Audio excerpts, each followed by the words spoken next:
Well, hello, back for another Dimash video I'm very excited about. I haven't done this one yet. This is SOS. And so many people did this when I didn't know if I was going to do it, but I couldn't resist. It's a terrific song. It's an amazing performance. And I chose the one that's actually on, I believe this is the one that's on Dimash's own YouTube channel. So this is the one that I chose to do, and I'm really, really excited about it. So many takeaways. Again, for male singers, female singers, the things that he does stylistically, unbelievable. Technically, unbelievable. Interpretively, unbelievable. As I said in my last video, he's so grounded, he's so in his body, every move he's got an economy of movements that is amazing. And so absolutely love watching him and doing these videos. Okay, so we'll jump into it. Hello, I'm Mike Goodrich, and with the Inner Singer, and creator of the Inner Singer program. And here we go for another great, fun time we get to spend with Dimash, who I would love to be able to thank personally, if there was any way to do that, for being such an amazing artist that I get to make videos that people enjoy, describing my interpretation of what he's doing. And I just think that's so much fun. And I'm really grateful to him. And I'm certainly grateful to all you watching. So let's jump in and have some fun. Here we go.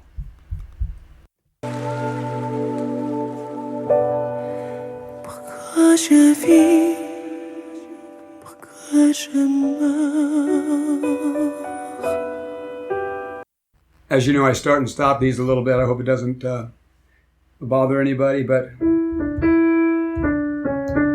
he's on an E4 there with an absolutely beautiful head voice. Singing more in his tenor, obviously tenor style. You can hear that. Very, very beautiful head voice. Okay, listen. Now we know we have more to come though here.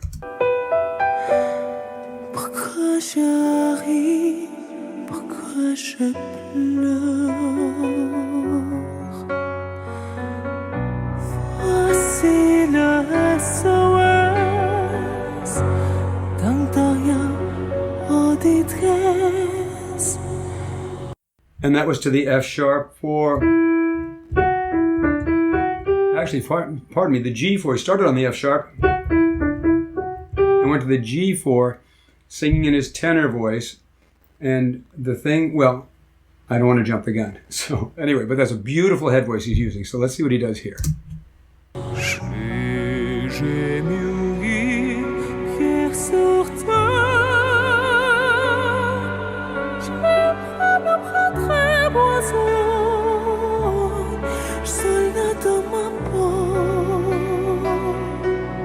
So what was gorgeous about that and really cool, both from a technical standpoint, a stylistic standpoint, and an interpretive standpoint, is he started down at this B, which would actually be, if you start at the C down here, it would be considered B2, even though it's the third B on the piano.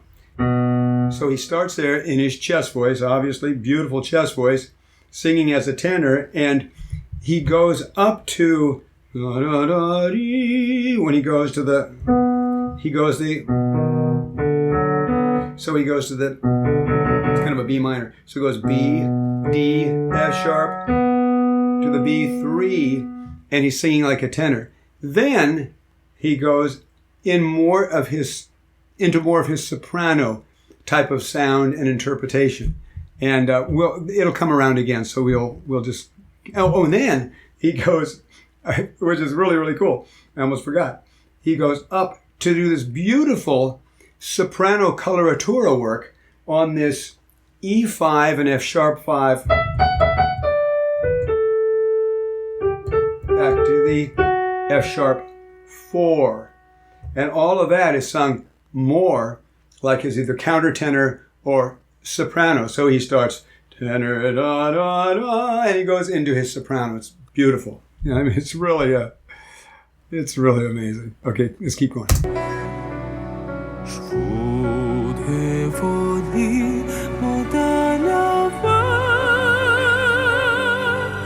Can you hear the turn there? Into a soprano. Right there. Now he's going to do the coloratura work again on that. Okay, here we go.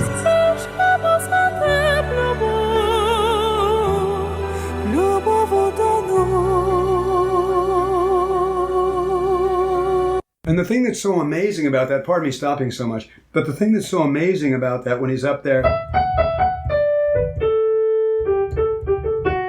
he comes back down, even up here, because those notes for a soprano would not be that high, the E5 and the F sharp 5. Since he has all of this range and more, then when he's singing in that voice, it's not even that high for him. So when he comes back down in that voice to the F sharp 4, which is in the tenor's first bridge, or many people call it a break in classical music, it's passaggio. It's that transition between your chest voice and you're in your mix then by the time you get to that F sharp 4. When he comes down there singing more with his countertenor soprano voice, it actually sounds very low and even looks low in his face. It just looks so, it looks like it's falling off a log. It's so easy, right? It's so low for him. And when he's singing like that.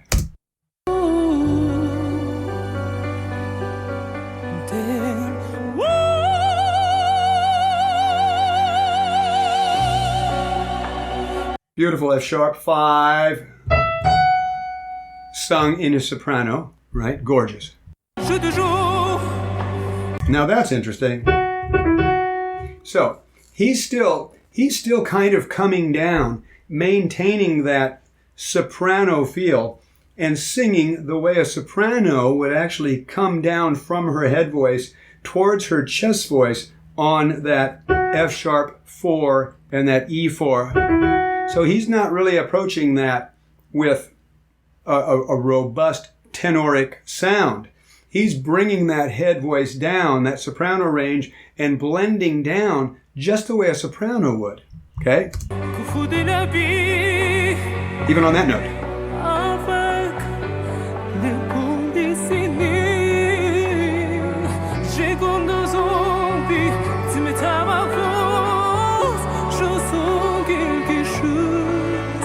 So all of that, we would say, he's a little, what we would call, in terms of the muscles of the vocal cords, a little CT dominant. So he's singing more as if he's a soprano in her mix. So he's got this amazing facility to be able to do this. And so, as I explained in one of my other videos, and I'll make this real brief, I don't want to get into too much of the science about it, but you've got two sets of muscles that work the vocal cords. And we'll use CT and TA. We'll just use their initials now. It's a lot easier. So the CT stretch and thin the cords for the higher notes, for the head voice, let's say, and the TA make the cords fatter and thicker for the lower notes, chest voice. So right now he's singing, and by the way, it's the balanced resistance of those two sets of muscles that gives us, and plus the resonance, of course, that gives us our ability to shade and color either towards a headier, beautiful soprano-ish sound or a more robust tenor sound with more bite, more edge like the chest voice, okay? So what he's doing with this right now is he's staying CT dominant in that sort of heady and yet with some bite and some mix obviously in there. And it's just really impressive. The takeaway for a woman is that you can do these things. Number one, if you're used to singing classically and singing mainly in head voice, you pretty much want to do what he's doing. You don't want to just bring your head voice all the way down. You want to bring your head voice down and blend it into a mix like that. And even for classical music, right? Now, when he sings more with his tenor voice, then obviously, that's more for you women that would be doing musical theater or belting pop, rock, R&B, gospel, anything like that, country music. Now, for the men, what you can take away is if you can get this kind of a light coordination, you're golden. Because if you can get that balance of CT and TA so that you can release all the drag and the tension and the heaviness in the voice, and you can get to that light lyric place where your vocal cords just suck together so easily so you don't have to drive them together to get sound, you're golden. Okay, let's continue. m'attire, voler.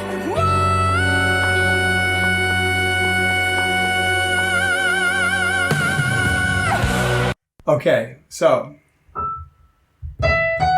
we go to the same F sharp 5.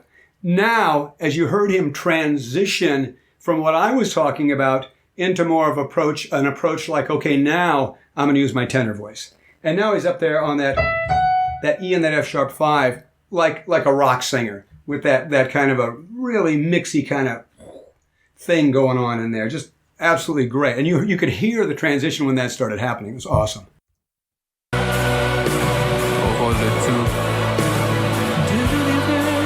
Put that on the chest, so great.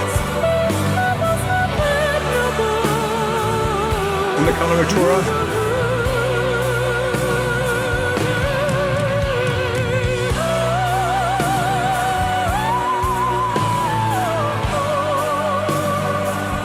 So it's sort of the F sharp 5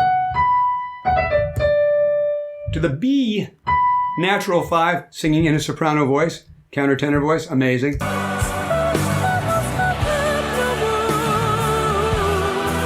Such fluidity.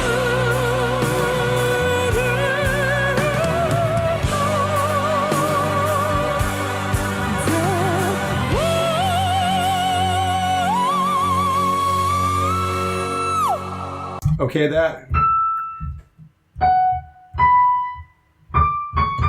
Yeah, up to the E6 again. Every single song I've done by Dimash, he gets to that E6. It's brilliant. Just amazing. And of course, that is more going into that soprano head voice that he's got that's so beautiful.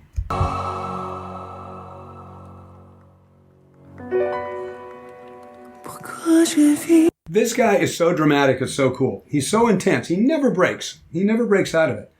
He is so in the moment. He's so present. He's so present with the lyric and what the song means and telling the story that it's such a pleasure to watch. You see, look at his eyes. He never disappears for a minute. He's just always really there. And I love his economy of movements, and they're so strong and they're so slow. You know, it's really, really great to watch. Here we go.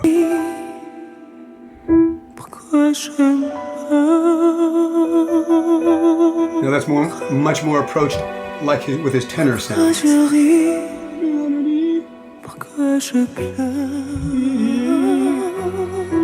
Back to the F sharp.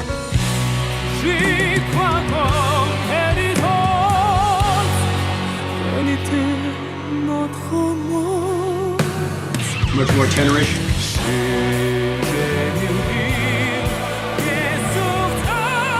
Okay, with the tenor.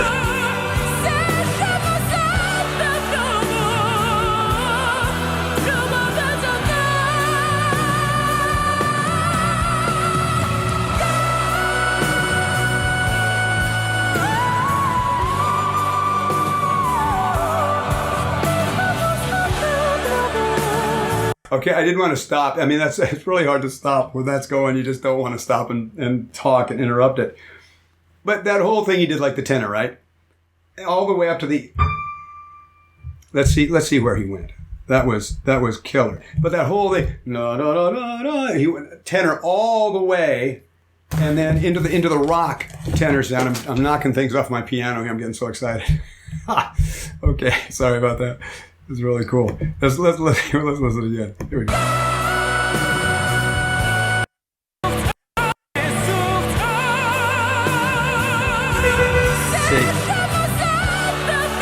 Isn't it amazing how much it's almost lower, but it isn't. That B natural 4 sounds when he sings it with that more of that really belty operatic kind of mix in there, and then goes up to that. I mean, as a rock singer. I mean, so listen to what he's able to do in just this, well, all his songs, but this one song. So he's singing as a tenor, right? More of an operatic tenor. He's singing as a soprano in his countertenor, but sounds gloriously like a soprano. Goes back into the tenor, back into a rock tenor. It's just unbelievable. Here, let's continue.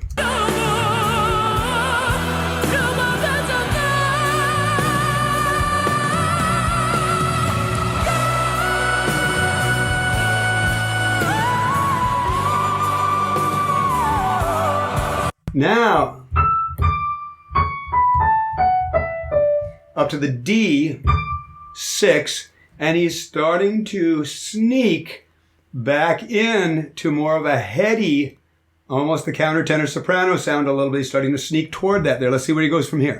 And back into the soprano.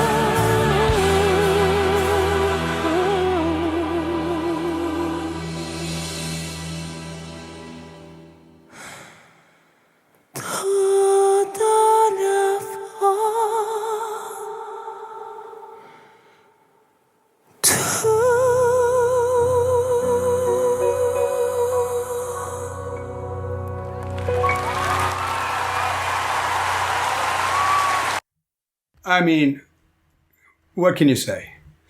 It's brilliant singing, it's brilliant showmanship, it's brilliant charisma and stage presence and presence and being present with the lyric and being present with himself. I mean, it's a lesson on so many levels. It's a voice lesson, it's a stage presence lesson, it's a performance lesson, it's an interpretation lesson, it's a style lesson. I'm really blown away. I mean, I've been singing for many years, and yeah, I'm completely blown away. Not ever seen anything quite like this. It's amazing. So I hope you enjoyed this, and if you are interested in kind of playing with your own voice, I've got a great free video series called the Singing Accelerator video series. And you can get that. There's a link down in the description. I've got a really cool book that I wrote called The 5 Biggest Mistakes That Singers Make When Singing in Their Mix or Belting and How You Can Avoid Them. And we all want to avoid them, right? And that's in the link below as well. If you enjoyed this, please subscribe and heck, share it if you want. That'd be awesome too. And hit the bell wherever it is for notifications.